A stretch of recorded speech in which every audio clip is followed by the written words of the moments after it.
Imagine living your life after 50 and feeling energized and excited about your future. Welcome to the Women in the Middle podcast, the podcast for women who are ready to figure out what they want and create the life they deserve. Here's your host and Master Certified Life Coach, Susie Rosenstein.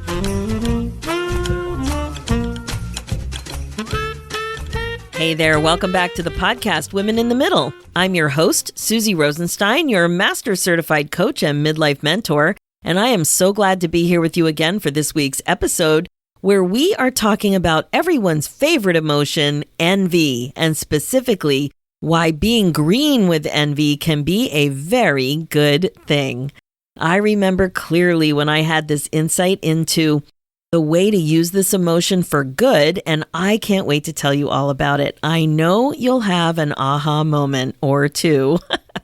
Okay, a couple of things before we get started. First, I want to thank you for being here. Like, seriously, I really mean it. I keep getting on the phone with women who book a free call about working together, and when I get on, they have a little fangirl moment. It is so cute. It's so adorable. They know all my little stupid stories. They know about my dog, Nico. They know all of it. And I know nothing about them. It is just so crazy and so much fun. One woman this week told me that I have been driving around with her for weeks as she binged the podcast, that we've been all over the place together, to the grocery store, to the hardware store, just running errands. It's been so much fun to think that we are connecting this way. It just warms my heart. I just love it that it's technology like this that has brought us together. If you would have asked me 10 years ago how likely I would have been to have so many people listening to the podcast that I made with my own little hands, voice, and brain, I would have asked you what a podcast was and thought you were crazy.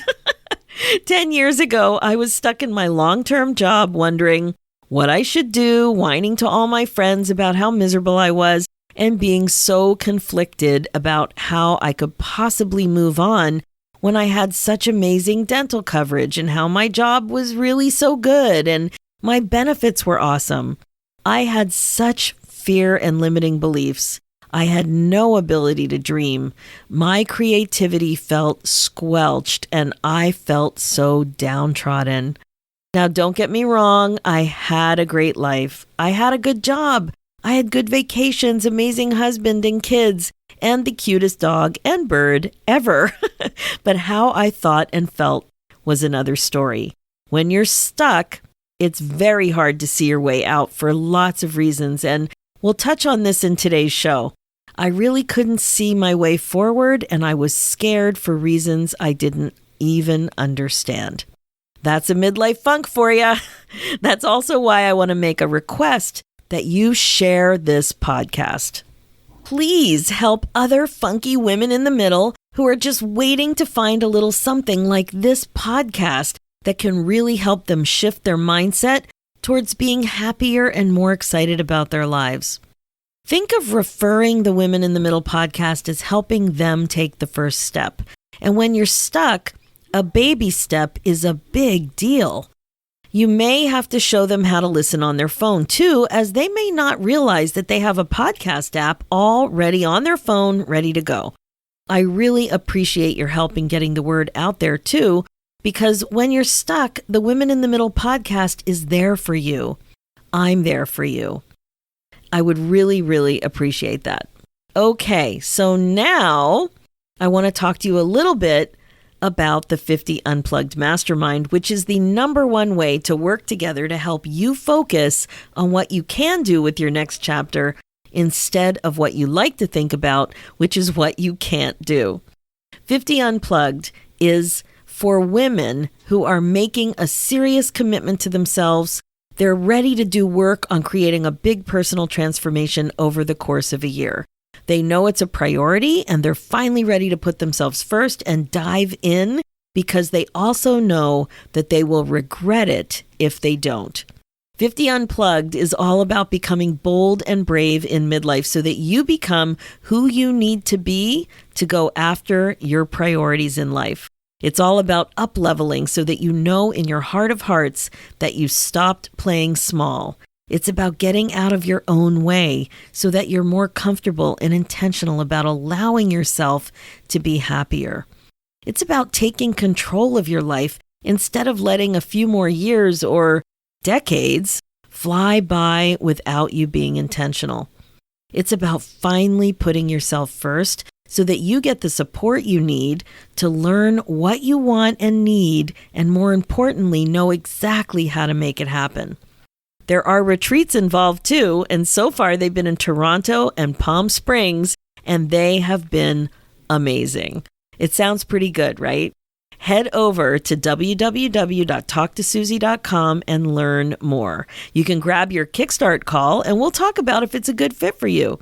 I also want to let you know that the mastermind and private coaching prices are going up soon, so make sure to book your call now if you were thinking of working with me this way. All right, let's dive in.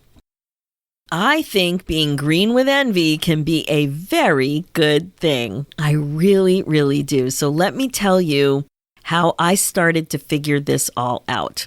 It was over a decade ago, maybe 12 or 13 years or so. I was doing a needlepoint project. I was making keepsake bags for my kids' bar mitzvahs. One custom in our community is for these bags to be made by needlepoint. Now, sometimes the special bag is the type of thing that might be inherited or passed down, and sometimes a mom or often a grandmother makes it. Now, I love this idea that I would be making a beautiful handmade keepsake for each of my 3 sons. To be sure, the boys don't care about these handmade bags made with love like we do, but the women who make them care deeply, and so we toil away for months and months until they're finished, assembled, and lined, and customized with the child's name and birth date. Now, they don't all have to be made. Some people just purchase them, and they certainly don't have to be needlepoint. And I know if you're not familiar with this, you're thinking, come on, a 13-year-old boy is going to carry around something that looks like their grandmother's couch pillow? And I understand that it might sound kind of weird, but in our community, it is a keepsake. And kids do it. And it's not that they love it. I think they appreciate it when they're older, but they do it. It's common. It doesn't stand out as something weird. So in my case, I always loved the look of needlepoint, like I said, so off I went to the needlepoint store. Yes, there is such a thing as a needlepoint store. I live in a big city and we have such a thing. Who knew, right? That is, of course, unless you're familiar with a yarn store or any kind of a textile-related craft, then you might be in the know. I was, however, going into very unfamiliar territory because I didn't know how to needlepoint and I'd never done anything like this.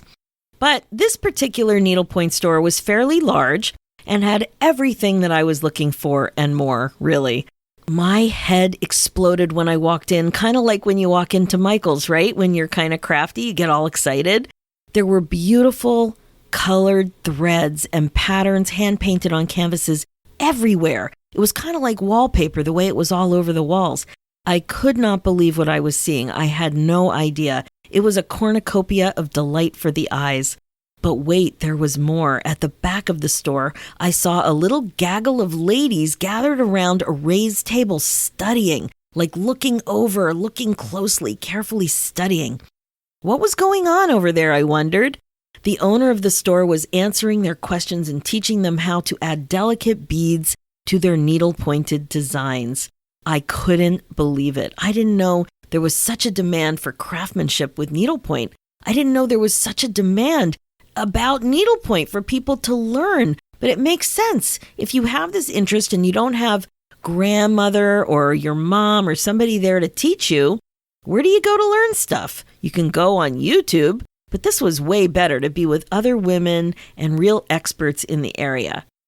You know, so I really didn't know what was going on here, but there I was standing in a rather large specialty store with a bunch of happy women learning stuff. I was so excited. I waited my turn for help, and then I picked the canvas and I picked my threads and I got all set up with my project. The owner of the store could also tell that I probably needed reading glasses because of the way I was asking questions, and I couldn't really tell the difference between the tiny stitches when they were in blue and black. So she's like, you know what? I think you need reading glasses. She was the first person that pointed that out. Now, I was in my mid-40s. It kind of makes sense. But before then, it never occurred to me. There it was. She had needlepoint magnification glasses, magnifying type glasses at the counter. And then she also had these clip-on lights, and she had reading glasses. Everything you need when you're a midlife gal working on these types of teeny tiny projects. So I got what I needed and off I went out of the beautiful store with the happy ladies and back to my job full of not as happy ladies, not doing creative things. I mean, there was a lot of creativity where I worked, but it wasn't this type of creativity. This was very different. And I don't know, I just had such a warm feeling in my heart when I thought about doing this type of a project for my kid, doing it for myself, and just being around the texture of the threads and being able to focus like that. All of it. I just loved it. Do you do needlepoint? Do you do any of these kinds of crafts, embroidery, anything like that, sewing? Quilting, the focus. Oh my gosh, I don't do any of that other stuff, but this, for some reason, caught my attention. Anyway, like I said, there I sat at my desk at work, a little shell-shocked from the whole pleasurable experience that I had, and I was thinking, what the heck? I thought about the woman at the needlepoint store, the owner who figured out how to follow her passion and do what she loves. And I didn't. I realized that I had been ignoring something important, kind of hiding from seeing what I needed to see, and all I felt was envy. Envy. Ew, like it really felt uncomfortable, and it felt weird. I felt so uncomfortable and sad. I couldn't stop thinking about the needlepoint lady. There was a lot to process. And you know, with envy isn't a feeling that many of us feel that often, or that we feel in a way that we really connect with it. It's kind of like, ooh, this is uncomfortable. I want it to stop. Now, here's what envy means. It's the feeling of discontented or resentful longing aroused by someone else's possessions, qualities, or luck. I did feel discontent, that is for sure. I was thinking all kinds of things. One thought was that this lady followed her passion and I didn't. Another thought was, I always thought I would be doing something more interesting with my career by now. Followed by this thought, I always thought I'd be an entrepreneur by my age. And this one too. She figured out how to make a living from creativity, ... and I didn't. Notice how much of my thinking was about what I thought I'd be doing by now, my age, which was mid-40s at the time. Then I started to feel a little regretful, very focused on what I hadn't done versus what I had done. Now, just to be clear, envy isn't really the same as jealousy, even though the two words are often used in the same way. Envy is most often used to refer to a covetous feeling toward another person's stuff, or specifically their attributes, possessions, or stature in life. Envy means discontented longing for someone else's advantages. Jealousy means unpleasant suspicion or apprehension or being rivals. When you're jealous, it's more about being hostile toward the one believed to enjoy an advantage. Think about junior high, for example. I'm sure some of those examples will pop up. Also, with jealousy, there's usually more insecurity and fear about lacking something. You might even feel angry, inadequate, helpless, anxious, or suspicious. That's not what I mean by envy at all. Envy is really just about when you want a possession or situation that someone else has. For sure, I wanted what the needlepoint lady had, a career aligned with my passion. That's what I wanted. So, do you remember that I'm suggesting that envy is a good thing? Well, I totally think it is. And the reason why is a big secret. But this secret needs to get out. It needs to get out there. We got to blow the lid off this one. The secret is that you can use envy for awareness about what you really, really want. And why might this be important? Because amazing women like you often have trouble knowing and dreaming about what you really want. I can't tell you how many times a day I hear this. With envy, it's weird. It kind of sneaks up on you unknowingly. And then before you're aware of what's going on, bam, you're envious. The mind drama doesn't have time to get in the way. You really don't expect it, but you feel it. So that day for me in the needlepoint store, I had no idea I was on the verge of an epiphany and I was going to feel envy. I didn't know how much I thought that I would have been an entrepreneur by then. I didn't know how much I thought that. I love this about envy. We think we're on top of our thoughts, but envy just snuck in there based on a thought I didn't even know I had. We think it's a dirty little secret, but in reality, it's like a little clean shot of insight.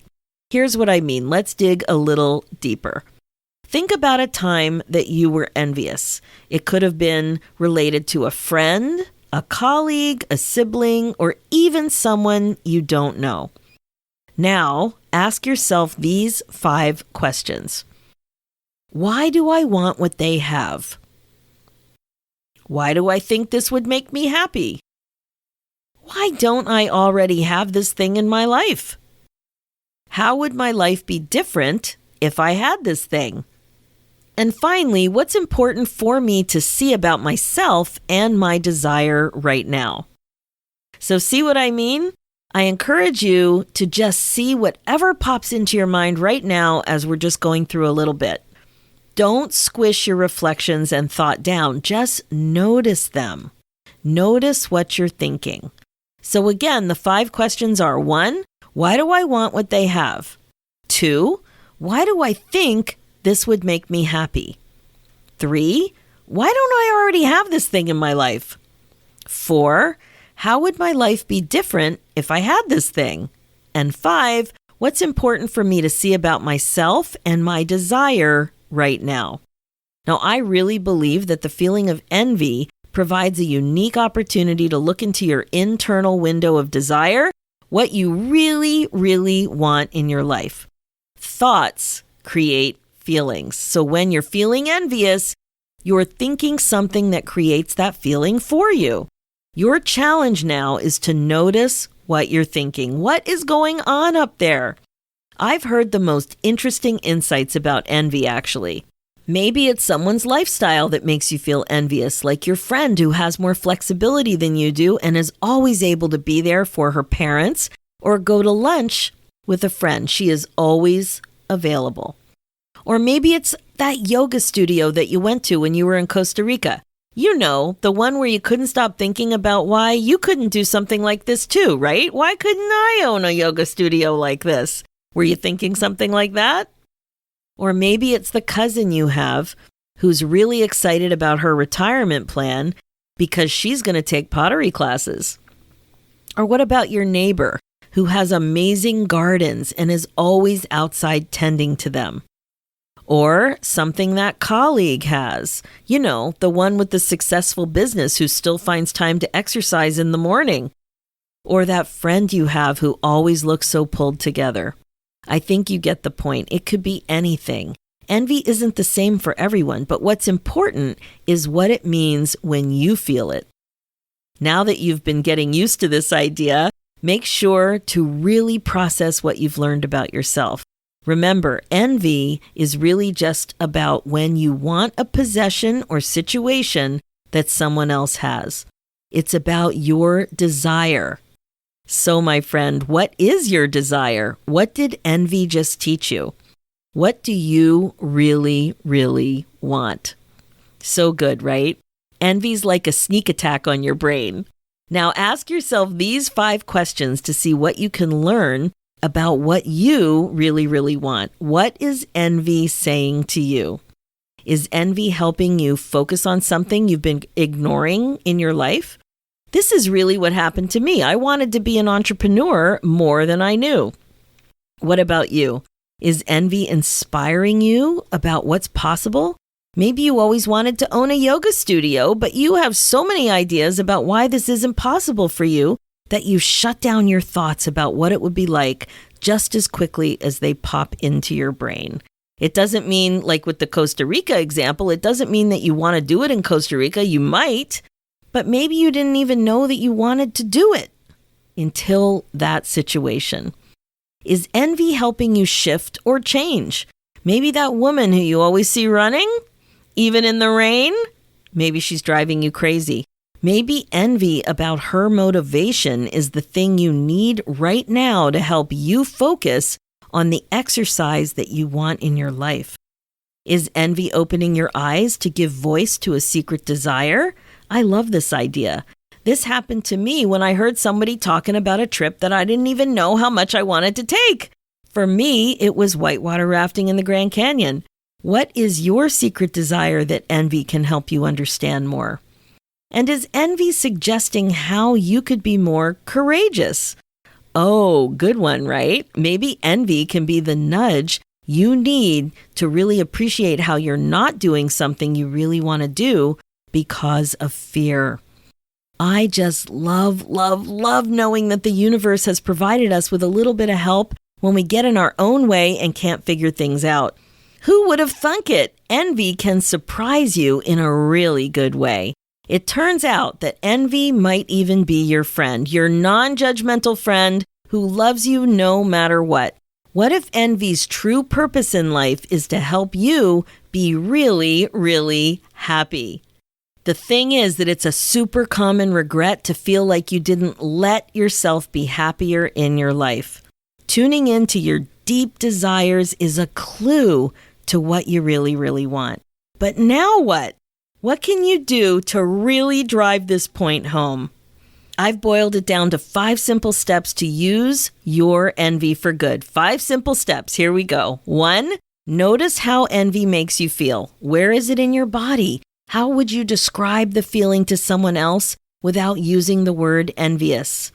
Sometimes you need to know how it feels to wake you up to pay attention to what you're feeling so you can click in to what you're thinking. And that's number 2. Try to catch the exact thought that you're thinking that's creating this feeling of envy.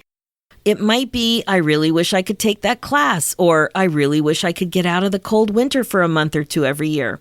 Try to nail down your thoughts. Number 3, dig in and ask yourself, what can I learn from envy? What does this thing that you want mean in terms of where you're at with your life? Number 4, decide what you want to do with this new insight. Sit on it, plan for it, jump on it. What is it that you want to do? You don't have to ignore it. And number 5, continue to work on noticing this feeling and what you can learn from it. Really be onto yourself when it comes to this desire. Your increased awareness can really change your life and also what you think is possible. Now that's it, my friend. How to use envy for good. And what I mean is, you can use envy to make your life better and more meaningful. And now that you know how to be more intentional with your thoughts and feelings, you can use this skill of sniffing out and using envy forever. As the great poet and philosopher Ralph Waldo Emerson once said, desire is possibility seeking expression. Sometimes it comes in the form of envy. And that's just how I see it. Envy is there for you to use for good. That's it for today's episode. My focus as a midlife coach is to help you waste less time spinning and feeling stuck. It's time for you to get excited about your life again. Being the queen of your brain domain is the best way to be. Check out the show notes with more information and links at SusieRosenstein.com. Download my free ebook, 9 Secrets to Get Unstuck in Your 50s at SusieRosenstein.com/9 secrets. And if you're ready to finally put yourself first, Become a first lady. Join my new midlife membership, Finally First. This is an upbeat virtual community for midlife women who want clarity, courage, and connection to make the changes they want in their next chapter. Sign up for the VIP waitlist now because the doors will open again soon and you'll be ready to go. Head over to www.IamFinallyFirst.com. Let's do this, ladies. Let's do it together, one thought at a time. Thanks so much for listening, and I will talk to you next week.